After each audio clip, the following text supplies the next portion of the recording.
So there are these really interesting patterns in the labor market where gay women tend to make more money than similar straight women, and gay men tend to make less money than similar straight men. So it's not just kind of discrimination based on sexual orientation. You also see gay women overrepresented in male-dominated fields, and then gay men overrepresented in female-dominated fields. And so you kind of have these interesting differences that are flipped from each other, right? It's not just sexual orientation. And so one thing that I was really interested in is whether or not some of the behavioral prescriptions that we see facing heterosexual women in the labor market, like these negative reactions to traditional masculine behavior, you see kind of pushback against women when they try to negotiate for higher salaries, or if they're self-promoting in an interview, or even if they're just really successful in a traditionally male job. People tend to react really negatively to this, particularly men. And so I wanted to know whether or not gay women were also subject to these prescriptions, because if they're kind of exempt, then this might explain why they're more able to capture some of these gains in the labor market. My name is Marina Gorsuch, and I'm an assistant professor at St. Catherine University. So I did a very exciting study. I think it's very exciting, at least. I created kind of these fictional resumes. I pulled information from real resumes that were publicly listed, and then I manipulated the perceived sex and sexual orientation on the resumes. So some would appear to be from lesbian women, from gay men, from heterosexual women, and heterosexual men. And then I also altered the adjectives that people use to describe themselves. So some of these resumes would say, oh, I'm an aggressive go-getter, which would be kind of a traditionally masculine set of terms. And then other resumes would say, oh, I'm a cooperative team player, so more traditionally feminine. And then I had people evaluate them on a number of different kind of employability measures. And what I found was kind of as predicted by the previous literature, when the perceived straight women used feminine adjectives, they were rated much more highly than when they used masculine adjectives.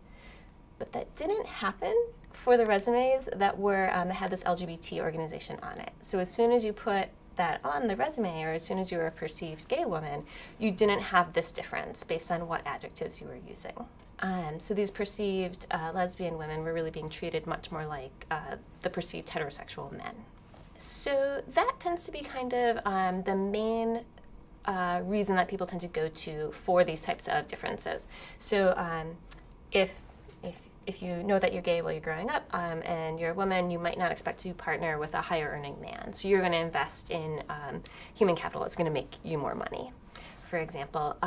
Or if you look at division of labor within households, you tend to have more egalitarian divisions of labor in same-sex couples than you do in different-sex couples.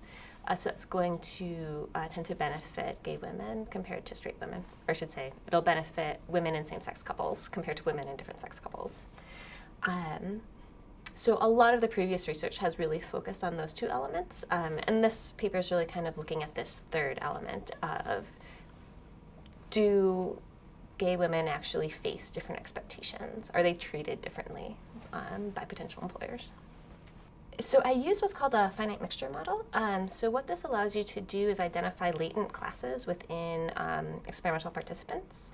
So rather than just finding the average effect, I was able to see whether or not this was kind of driven by a few bad apples. So, a couple of participants who were really discriminatory, or whether this was kind of a broader theme. And so what I found out was that about 60% of the male respondents had a pretty strong discriminatory effect. So they rated LGBT resumes worse, and they also had this stronger effect of like a larger difference for the perceived heterosexual women between masculine and feminine adjectives.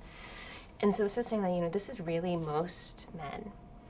And it's the same men who are having this negative reaction to the LGBT resumes as are having this kind of very strict behavioral response or behavioral prescriptions for the perceived heterosexual women.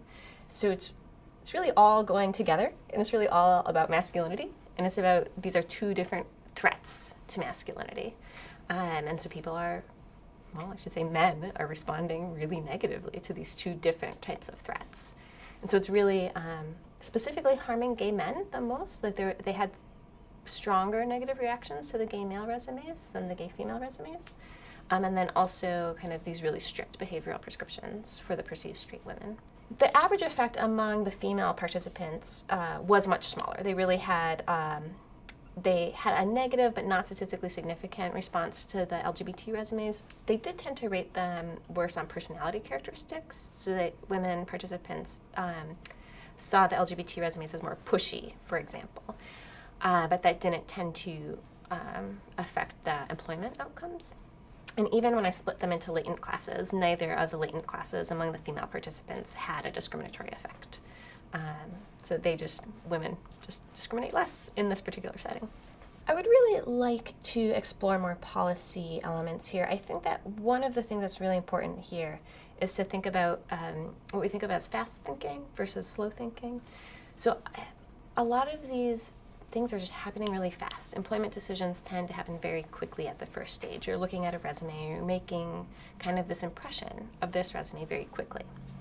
And one of the things that was very worrisome to me was that when I was doing this lab experiment, and I actually asked the participants to rate the usefulness of the work experience on a separate page after they'd viewed the whole resume.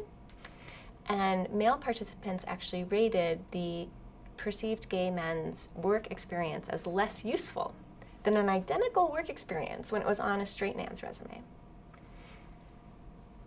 And so that's the type of fast thinking that is happening, where it's like this negative association about their sexual orientation then leaks over into other elements of their resume when they're evaluating the work history, for example. And so what I would really like to be able to test in the future is whether or not slowing down the evaluation process can help reduce some of those kind of fast associations that people are making. I teach at a liberal arts college, so I'm usually talking to undergrads, trying to convince them to major in economics. And so one approach is economics is the highest paying major. I teach at a women's college, so we do try to kind of promote more women in economics, and also, trying to get women to go after those higher paying jobs. The second thing I say is that I think economics is, people don't realize how much economics can help people, like how much we can use economics to make the world a better place. I think people think of economics as something that you do if you want to go into finance, or if you want to go and work at an iBank. And it's like, no, this is what you do if you want to have less discrimination, if you want to make the world a more equal place. You need to understand the tools, whether that's statistics or economic modeling or all of those things, in order to kind of reduce the negative things that we see. You have to understand them first.